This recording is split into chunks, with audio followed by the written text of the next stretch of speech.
성경과 과학 101번째 시간입니다. 이스라엘 백성이 출애굽하여 홍해를 건너온 곳은 어디인가? 라는 제목을 가지고 인터넷 방송 85번째 시간이 되겠습니다. 여호와께서 너희를 위하여 싸우시리니 너희는 가만히 있을지니라. 여호와께서 모세에게 이르시되 너는 어찌하여 내게 부르짖느냐? 이스라엘 백성 자손을 명하여 앞으로 가게 하고 지팡이를 들고 손을 바다 위로 내밀어 그것으로 갈라지게 하라. 이스라엘 자손이 바다 가운데 육지로 행하리라 하는 말씀이 있습니다. 출애굽기 14장 14절에서 16절 말씀입니다. 오늘 이 말씀을 가지고 이스라엘 백성들이 홍해를 육지같이 건너갔다. 아니 도대체 홍해가 얼마나 개울물인가요? 육지같이 건너가게. 오늘 우리는 깊이 생각하면서 공부해야 되겠습니다. 오늘은 좀 색다른 면에서 지리학적인 면에서 찾아보는 성경이 되겠습니다. 의문을 가지고 저는 어릴 때부터 신앙생활할 때에 무척 헤맸습니다. 먼저 나의 짧은 간증을 드리겠습니다. 나는 처음 예수를 믿으면서 궁금해하는 것이 많았습니다. 여러분도 그랬을 겁니다. 출애굽하여 나온 이스라엘 백성이 홍해를 육지같이 건너갔고 뒤따라가던 애국 군대는 모두 홍해 바다에 수장되었다. 그리고 시내산에서 십계명을 받고 생활하였다 하는 이야기를 듣고 질문들을 목사님께 드렸지만 만족한 대답을 얻지 못하였습니다. 청년이 되어 더 많은 의문점을 발견하게 되었습니다. 홍해를 건넜다면, 이스라엘 백성들이 출애굽하여 홍해를 건넜다면 건넌 곳은 어디인가? 어디로 건너갔는가? 만일 홍해를 건넜다고 한다면 동쪽 미디안을 국경으로 한 홍해입니까? 이곳은 아카바만이라고 합니다. 아니면 서쪽 스에즈 운하가 있는 홍해입니까? 어느 쪽입니까? 아카바만 쪽입니까? 아니면 스에즈 운하가 있는 쪽입니까? 참 막연한 질문을 하는 것 같지요. 그런데 의문점이 엄청 많았습니다. 저에게는. 홍해를 건넌 이스라엘이 시내산에서 거주하면서 십계명을 받았습니다. 지금 시내산이 시나이 반도에 있는 시내산이라고 한다면 출애굽한 것이 아닙니다. 애굽의 영토 안에서 맴돌고 있었던 상황밖에는 아무것도 없습니다. 그렇다면 바로가 애굽 군대를 동원하여 사로잡아 갈 수 있는 곳입니다. 여기는 애굽입니다. 애굽 영토입니다. 질문을 받은 목사님은 한결같이 그분은 지금 고고학자들의 말하는 것을, 성경학자들이 말한 것을 출애굽 경로기를 어떻게 보는가? 그게 잘못되었다는 말인가? 그분은 더 이상 이런 질문에 관여하지 말고 성경에 기록된 말씀에 충실하라고 하면서 경고함을 받았습니다. 성경에 기록된 말씀에 충실하게 믿고 생활하려고 노력하면 할수록 위의 질문에 더더 강력하게 나를 강타하고 있었습니다. 의문에 의문을 가지고 물음표만 커지고 물음표 속에서 의문을 점점 더 키워갔던 저였습니다. 하나님께서 아브라함의 손자 야곱이 애굽으로 인도되어 갔습니다. 야곱의 아들 요셉은 애굽으로 종으로 팔려갔댔습니다. 후일에 애굽의 총리가 되어 온 식구들을 애굽으로 이민 초청하는 일이 있었습니다.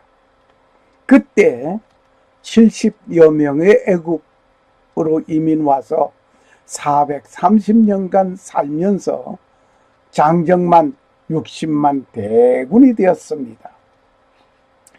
후일에 애굽의 총리로서 아버지와 그의 형제들을 모두 애굽으로 이민 초청하는 일이 생겼습니다. 70여 명의 식구가 430년간 애굽에서 살면서 장정만 60만 대군이 되었습니다. 모세를 출애굽의 지도자로 세워 9가지의 재앙을 내렸지만 굴복하지 아니하는 바로 왕은 마지막 장자를 죽이는 재앙을 통하여 이스라엘은 바로 왕으로부터 해방되어 나오는 일이 되었습니다. 그 재앙을 보면 모두 애굽에서 신같이 섬기는 것들이었습니다. 피재앙, 개구리재앙, 이재앙, 파리재앙, 악질, 온역재앙, 독종재앙, 우박재앙, 메뚜기재앙, 흑암재앙, 장자재앙, 이렇게 10가지가 이루어졌었습니다. 이것을 쉽게 외우는 방법은 앞에 첫 글자만 따서 피, 개, 이, 파, 악, 독, 우, 매, 흑, 장, 이렇게 외우시면 편할 것 같습니다. 아무튼 애굽의 바로 왕은 장자가 죽임을 당하면서 이스라엘 백성이 출애굽하게 되었습니다. 이스라엘 백성이 출애굽하게 될 때에 애굽 왕 장자는 잃어버리게 됐죠. 잃어버리고 나서 출애굽하는 것을, 출애굽하겠다는 것을, 그 제안을 허락하는 바로 왕. 그러나 곧 바로 이스라엘을 사로잡아 오려고 이스라엘을 추격하게 되는 일이 생겼습니다. 추격을 당하던 이스라엘 백성들은 홍해를 육지같이 건너게 되고 그 뒤를 따르던 애국 군대는 바다에서 몰사하는 일이 생겼습니다.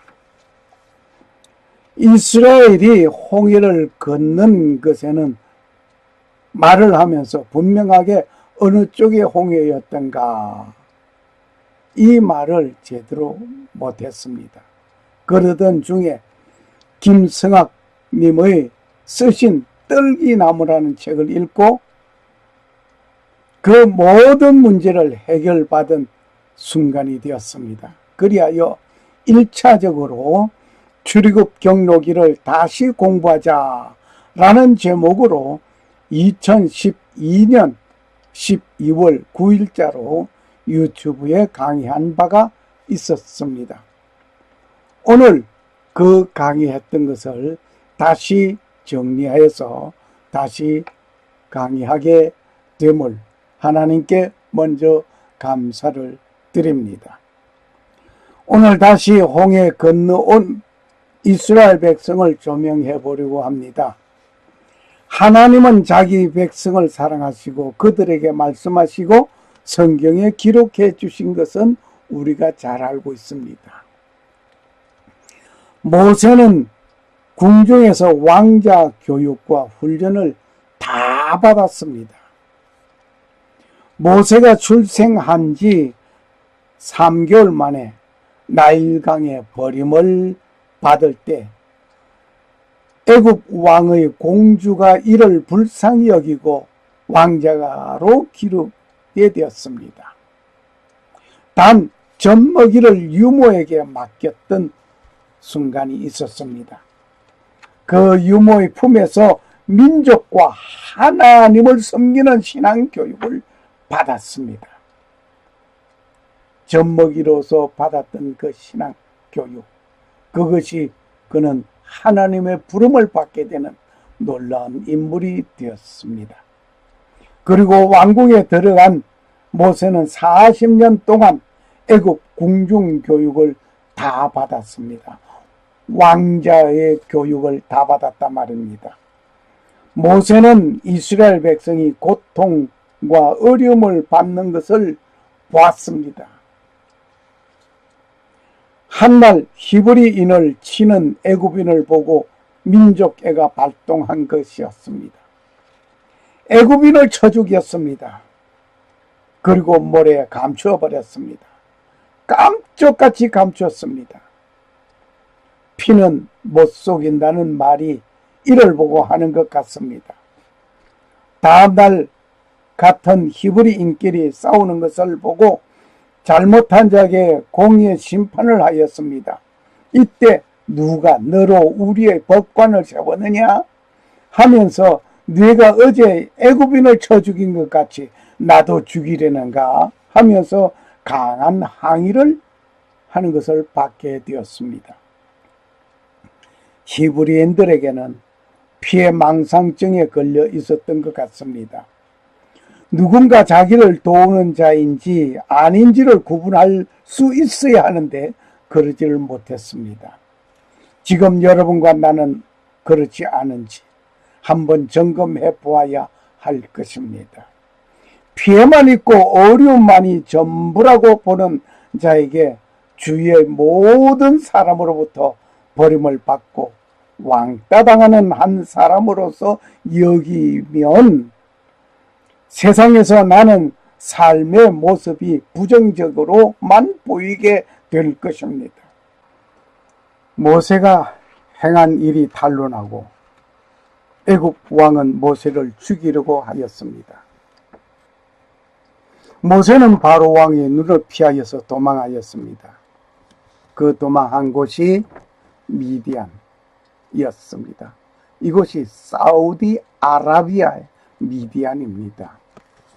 만일 모세가 애굽 왕궁에 그대로 있었다면 이스라엘 백성이 출애굽하는 사역에 어떤 일을 하였을까? 아니면 출애굽이라는 역사적인 변화가 어떻게 되었을까? 라고 생각을 해볼 수 있습니다.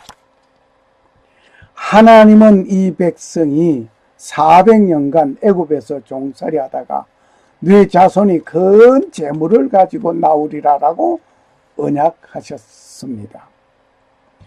여호와께서 아브라함에게 이르시되 너는 정령이 알라.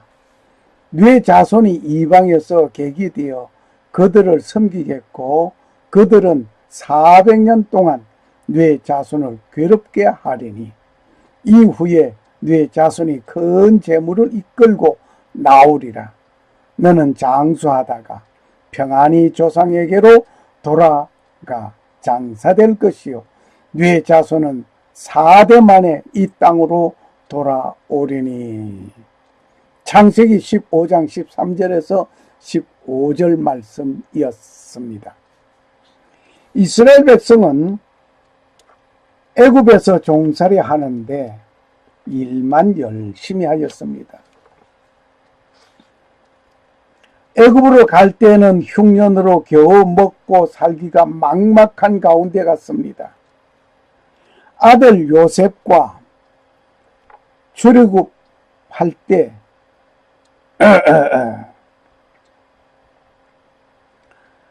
아들 요셉과 애굽 왕 바로의 환영 속에 들어갔던 것이었습니다. 출애굽할 때는 빈손으로 나오지 않고 큰 재물을 가지고 나오게 되었습니다. 하나님께서 하시는 일은 결코 공수로 보내지 않으심을 봅니다. 도망 나온 모세는 미디안 제사장의 지부에서 목동으로 일을 하고 있었습니다. 목동으로 일하는 집에서 제사장의 딸 십보라와 결혼을 하게 되죠. 그리고 아들을 낳았습니다. 그 아들의 이름은 게르솜, 타국에서 객이 되었다는 뜻에서 붙인 이름입니다. 하나님은 미디안 광야에서 40년간 목동으로 일을 하는 모세를 다시 부르신 것이었습니다. 여호와의 사자가 떨기나무 불꽃 가운데서 모세에게 나타나시니라. 모세가 보니 떨기나무에 불이 붙었으나 사라지지 아니하는지라. 떨기나무 가운데서 모세를 불러 가라사대 모세야 모세야 하시매 모세가 가로되 내가 여기 있나이다. 모세는 하나님의 부름에 내가 여기 있다고 그는 고백합니다. 하나님의 말씀이 가라사대 이리로 가까이 하지 말라. 내 선 곳은 거룩한 땅이니 내 발에 신을 벗어라. 내 발에 신을 벗어라. 출애굽기 3장 2절에서 5절의 말씀을 여기서 봤습니다. 하나님은 아브라함과 이삭과 야곱에게 세운 언약의 말씀을 기억하시고 이스라엘을 권념하시면서 모세를 부르신 것입니다. 하나님의 부름을 받은 모세는 미디안에서 애굽으로 왔습니다. 내가 줄곧 듣고 배운 이스라엘 출애굽 경로기를 나는 알고 있습니다. 내가 줄곧 듣고 배운 이스라엘의 경로기, 여기에 보면 시나이 반도에 있는 시내산을 애굽 영토 내에 있는 것임을 우리는 잘 알고 있습니다. 이 경로기를 보면 출애굽한 것이 아니고 계속해서 애굽 땅에서 맴돌고 있었던 상태입니다. 그런데 어떻게 출애굽 경로기를 이렇게 그려놓았는지 너무나 엉터리 같은 것. 그러니까 어린 저에게도 그것을 계속 질문을 하지만 시원한 답을 얻지 못했던 지난 날들이 있었습니다. 모세가 양떼를 이끌고 광야를 지나서 하나님의 산 호렙으로 갔을 때 출애굽기 3장 1절 말씀입니다. 모세가 망명자의 신분으로 미디안에 가 있었습니다. 그런데 거기서 어떻게 시나이 반도에 있는 호렙산으로 양떼를 이끌고 홍해를 건널 수가 있겠느냐 이겁니다. 모세가 양떼를 이끌고 풀과 물을 찾아서 시나이 반도에 있는 호렙산에 왔다는 것은 납득이 되지 않았던 것입니다. 즉 미디안 광야에서 홍해를 건너 다시 이집트 땅으로 들어올 수 있을까 말입니다. 결코 그럴 수 없습니다. 그리고 양떼를 이끌고 홍해를 건너는 것이 가능한가 말입니다. 이때는 망명자로서 도망자의 신분입니다. 어떻게 국경을 마음대로 넘어 다닐 수가 있는가 말입니다. 그리고 미디안과 시내산으로 목동이 양떼를 이끌고 오갈 수 있는 거리인가 말입니다. 생각하면 의문을 더더욱 크게 가질 수밖에 없었습니다. 미디안 땅에도 사막이지만 양떼를 먹일 초원은 있습니다. 홍해를 건너고 국경을 넘어서 시나이 반도에 있는 시내산으로 갈 수 있겠는가 말입니다. 내가 배운 것은 시나이 반도에 있는 시나이 산에서 모세가 부름을 받고 그곳에서 십계명을 받았다라고 배웠습니다. 많은 사람들이 그렇게 알고 있었습니다. 그런데 그것에 나는 의문을 가졌습니다. 왜? 이 시나이 반도는 애굽 땅이라는 것은 지도상에 역사적으로 이미 증명되어 있는 가운데 있었습니다. 여기에는 미디안이 없습니다. 어떤 상황을 그려봐도 갈 수 없는 것입니다. 사우디아라비아에 시내산이 있습니다. 사우디아라비아에 시내산이 마운트 시나이, 미디안이 이것이 있습니다. 그리고 성경에서 기록된 것을 또 찾아볼 수 있습니다. 성경에서 기록되었으니 아라비아에 시내산이 있다는 것을 성경에 기록했으니 이것은 시나이 반도에 있는 시내산이 아니라고 하는 것이 성경적으로 이미 밝혀졌습니다. 그러나 노예 여자에게서 난 자는 육체를 따라 태어났고 자유로운 여자에게서 난 자는 약속으로 말미암았느니라. 그것들을 풍년이라. 이들은 두 언약인데 하나는 시내산에서 나와 속박당하게 하는 자니 곧 하갈이라. 이 하갈은 아라비아에 있는 시내산이요 지금 있는 예루살렘에 해당하는 곳이므로 자기 아들들과 더불어 속박 중에 있느니라. 갈라디아서 4장 23절, 24절, 25절 말씀입니다. 이 말씀에서 나온 시내산이 시나이 반도에 있는 시내산이 아니고 사우디아라비아에 있는 시내산을 말하고 있다는 것을 바로 여기서 지적해 주고 있습니다. 이곳은 하갈의 아들 이스마엘이 살고 있는 곳입니다. 이곳에 모세가 망명하여 미디안 광야에서 생활하던 곳이었습니다. 양치기를 하면서 하나님의 부름을 받은 산 시내산입니다. 그리고 이스라엘이 출애굽하여 홍해를 건너고 시내산에서 두 돌비를 받던 곳이기도 합니다. 이제 이해가 가시지요. 이미 성경에는 갈라디아서 4장 25절에 하갈은 아라비아에 있는 시내산이요 이 시내산이라고 했습니다. 이 곳은 사우디아라비아 미디안입니다. 시나이 반도에는 미디안이 없습니다. 이것만 보더라도 시나이 반도에 있는 시내산은 아니라고 하는 것이 증명이 되었습니다.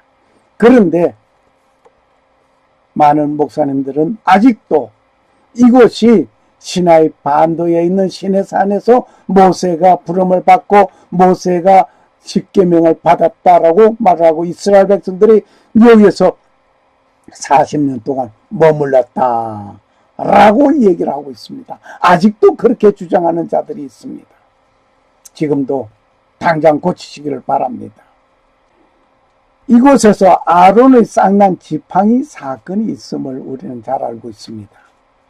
민수기 17장 8절 다음 날 모세가 증거의 성막 안에 들어가니 보라 레위의 집을 위해 내놓은 아론의 막대기에 싹이 나고 봉우리가 나오고 꽃이 피어 아몬드가 열렸더라.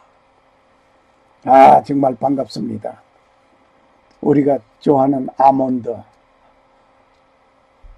모세가 가지고 있던 그 지팡이에 싹이 나고 봉우리가 피고 잎이 피고 꽃이 피고 그리고 열매가 맺혀졌습니다. 그 열매가 아몬드라고 성경에 기록되어져 있습니다. 아마 일부 성경에서는 열매라고 해 있는 것으로 내가 본 것 같습니다. 그런데 영문 성경에 보면 알몬드라고 되어 있습니다. 이 사건의 알몬드가 열린 아론의 지팡이에 난 싹의 일부를 이 산에서 심은 것으로 추정해 봅니다. 왜냐하면 아라비아에 있는 시내산에는 이 아몬드가 자생하고 있지만 다른 곳에는 자생하지 않고 있다는 사실을 볼 때에 이 아몬드 나무에 피어난 꽃 그리고 열매, 이것은 아론의 싹난 지팡이에서 난 그 싹 일부를 심어서 그렇게 되지 않았나라고 볼 수가 있습니다. 이건 추정하는 것뿐입니다. 모세가 처가살이 하던 장인 이드로의 집이 미디안에 있습니다.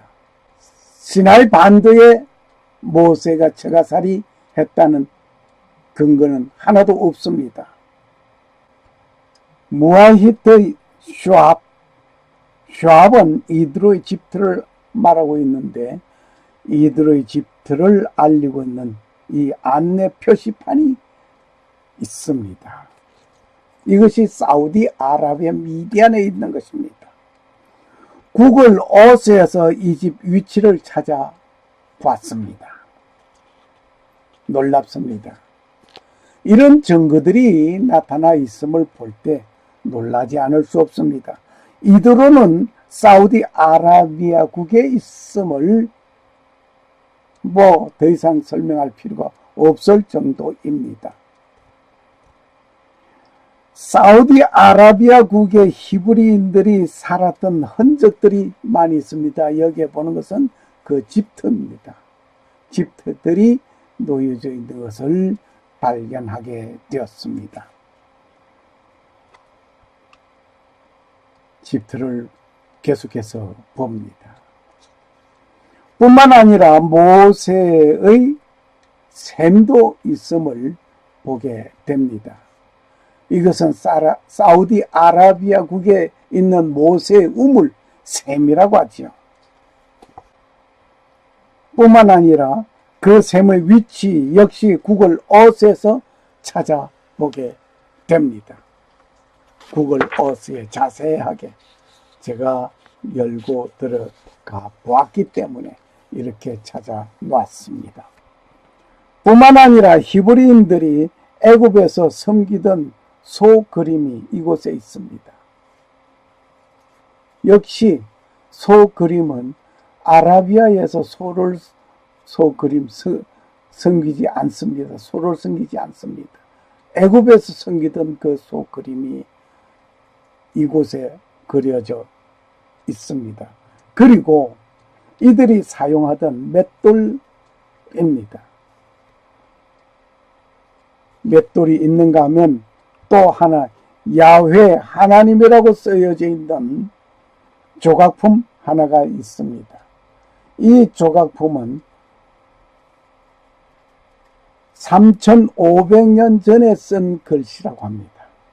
놀랍습니다. 이것이 사우디아라비아 미디안에서 발견되었습니다.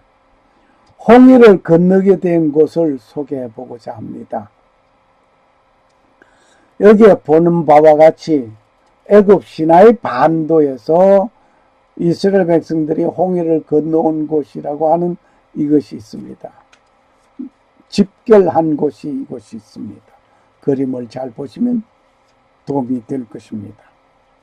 지형적으로 물 아래 6도 정도의 경사를 가지고 깊지 않는 언더워터 브리지가 있습니다.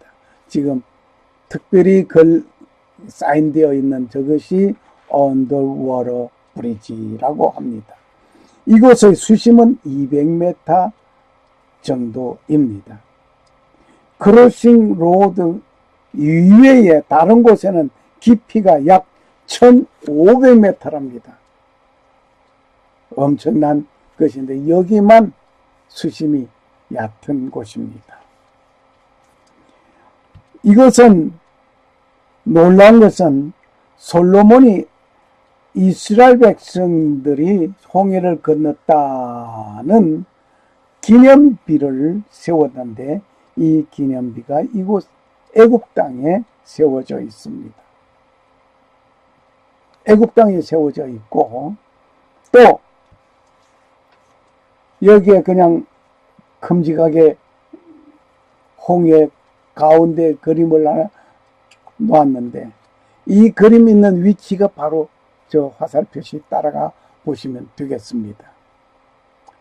구글 어스에서 제가 이를 찾아서 놓았던 파란 점들이 있는 것은 사진이 있는 곳을 말하고 있습니다. 그 사진 가운데 하나가 저기 그림이 놓여져. 오늘 이것이 얼마나 큰지 옆에 좀 전에 사진으로 본다면 사람 세 사람이 서 있는데 두 사람이 서 있는 넓이 그리고 높이는 사람 2배 반 정도 엄청 큰 것으로 만들어져 있습니다. 이러한 것을 보면서 솔로몬이 이스라엘 백성들이 홍해를 건넜다고 하는 기념비였습니다. 그러면 이곳에 있었는데 홍해를 건너갔으면 반대편에도 있어야 되는데 그렇지 못하고 홍해를 건너갔으면 양쪽 다 있어야 하는데 그렇지 못하고 초라하게 깃발 하나가 세워져 있습니다. 이야기로서는 이곳에 애굽 쪽에 있는 것 같이 큰 기둥이 있었는데 사우디 정부에서 이것을 치워 없애버렸다고 하는 말이 있습니다. 그리고 조그마한 깃발 하나 세워 놓은 것 뿐입니다. 그리고 출애굽한 이스라엘은 유아 외에 보행자만 장정 60만 명이었습니다.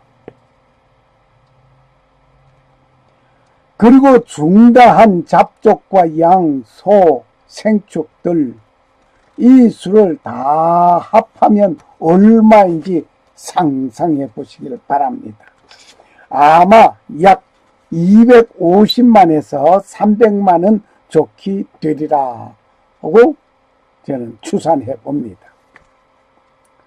이들은 앞으로는 홍해가 가로막고 있습니다. 양좌우로는 갈 곳이 없습니다. 뒤에는 애국 군대가 추격해 오고 있습니다. 급박한 상황에 처한 곳이 바로 이곳이었습니다. 홍해를 건너가기 전에 마지막 총집결지가 이곳이었습니다. 약 추정하기로 250만 내지 300만이 밀집하고 운집하고 모여들 수 있는 곳은 이곳 밖에는 없었습니다. 9km의 길이에 폭이 6km라고 한다면 여의도의 약 4배라고 합니다. 충분히 집결할 수 있는 곳입니다. 이들은 애굽에서 거주한 지 430년이 되었습니다. 피할 곳이 없는 막막한 상황에서 일부 백성들의 원망 소리가 있었습니다. 모세는 하나님께 기도합니다. 바다는 갈라지고 마른 땅 건너가듯이 된 곳이 바로 이곳이었습니다. 총집결하여서 이 바다를 건너갔습니다.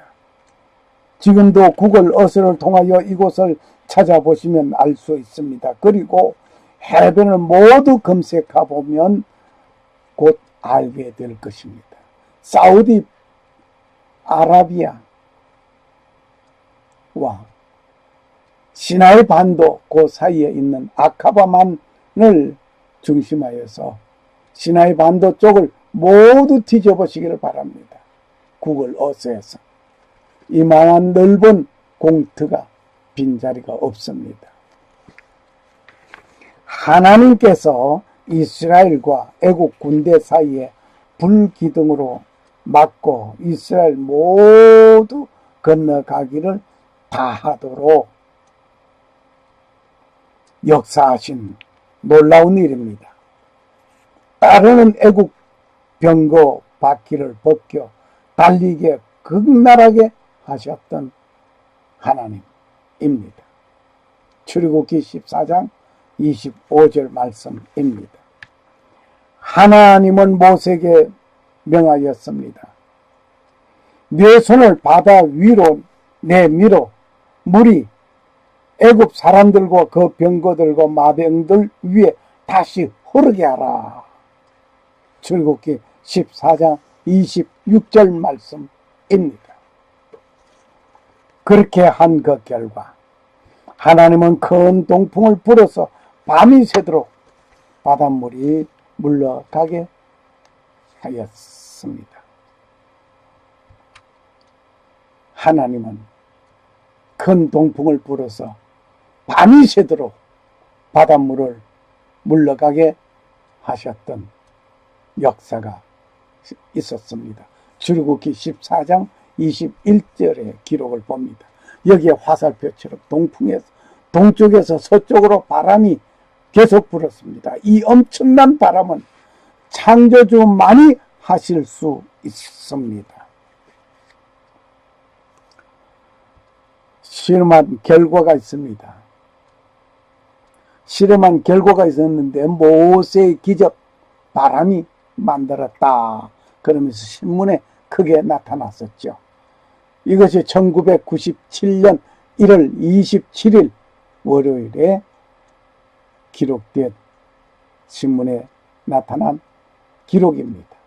그런데 미국 기상학자가 홍해 갈라진 것을 읽고 이 성경을 입증하느라고 실험을 했습니다.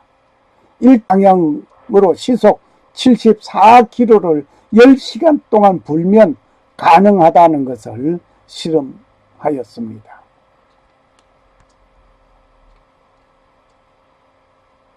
이제 그 실험한 동영상을 보면서 실감을 느껴보기로 하겠습니다.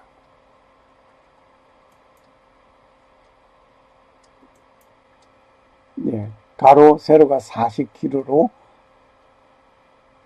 그리고 크루싱 이제 바람이 불기 시작합니다. 바람이 불고 불어 계속 바람이 불었더니 저렇게 바닷물이 밀려가고 육지가 드러났습니다. 이것을 다시 한번 보시겠습니다. 이 광경을 다시 보겠습니다. 바람이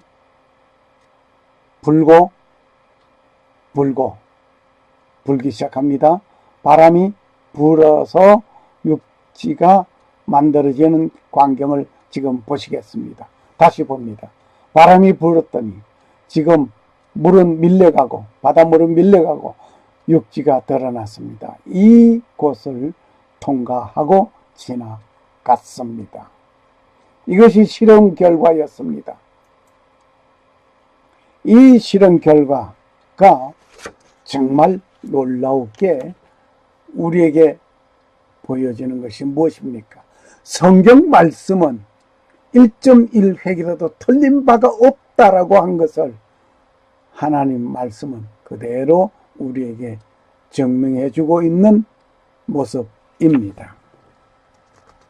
내 손을 바다 위로 내밀어 물이 애굽 사람들의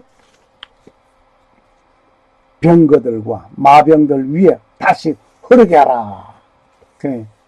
바다가 갈려진 다음에 이스라엘 백성들은 건너갔습니다.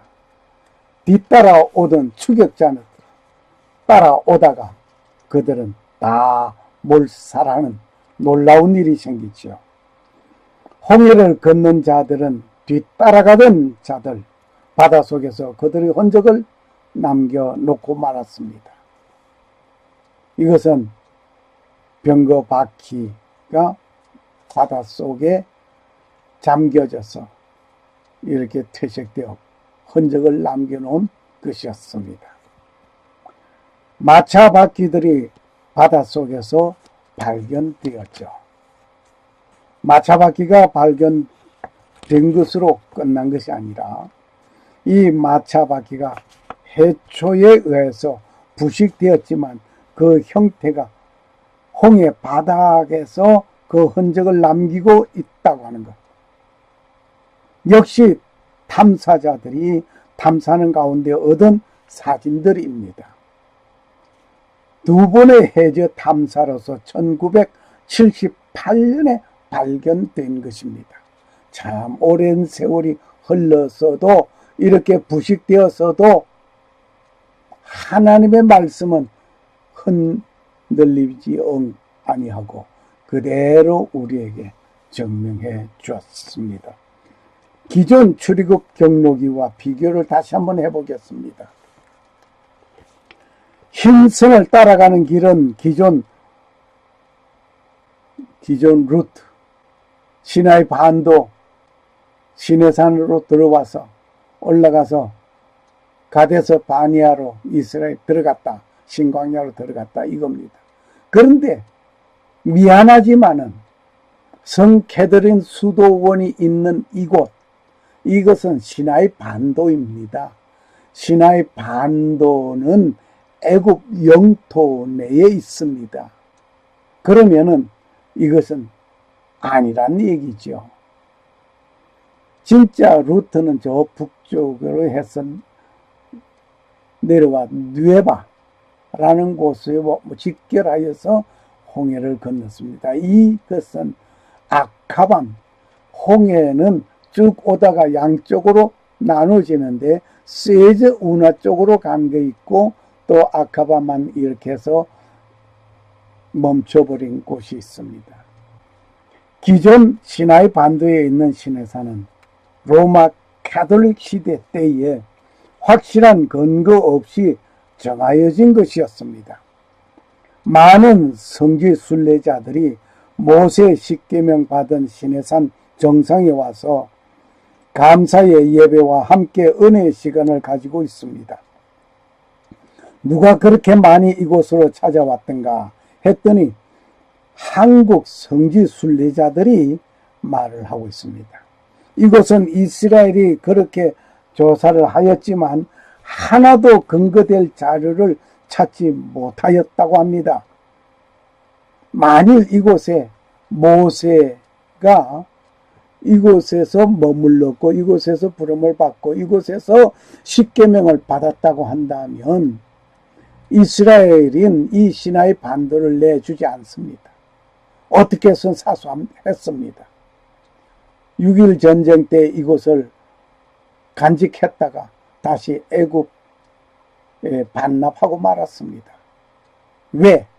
쓸모가 없기 때문에. 아무런 가치가 없기 때문에. 거짓 정보를 가지고 이곳에서 모세가 부름을 받았다느니 십계명을 받았다느니 말을 합니다. 나도 몇 년 전에 성지 순례를 하였다고 한다면 이곳에 왔을 것이었습니다. 그러나 이제는 그곳에 갈 이유가 없습니다. 진짜를 두고 왜 가짜 이야기를 들으러 가느냐 말입니다.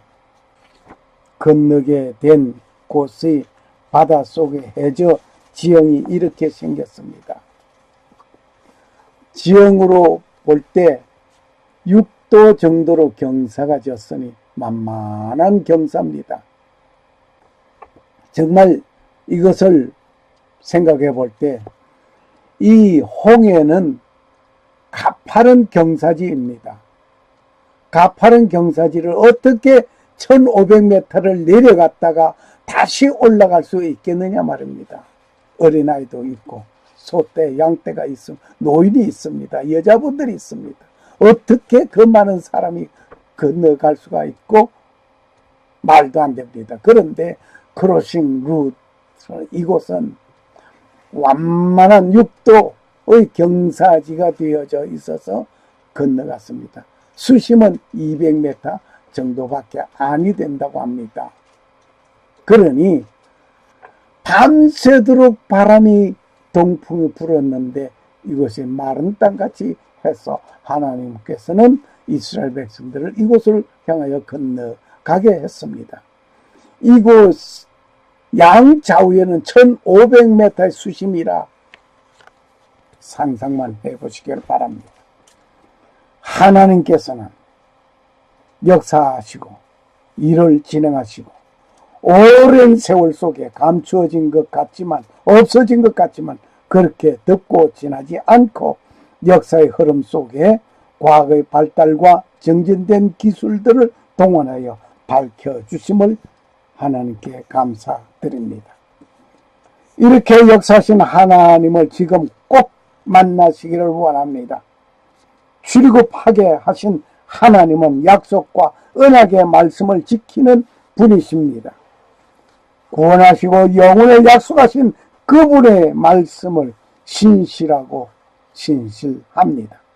영혼을 약속하시고 영생을 허락했습니다. 그 영생을 얻으시고 예수 그리스도를 나의 구주로 받으시는 여러분이 되기를 주의 이름으로 축원합니다. 믿음으로 저희가 홍해를 육지같이 건넜으니 애굽 사람들은 이것을 시험하다가 빠져 죽었으며 히브리서 11장 29절 말씀. 샬롬. 감사합니다.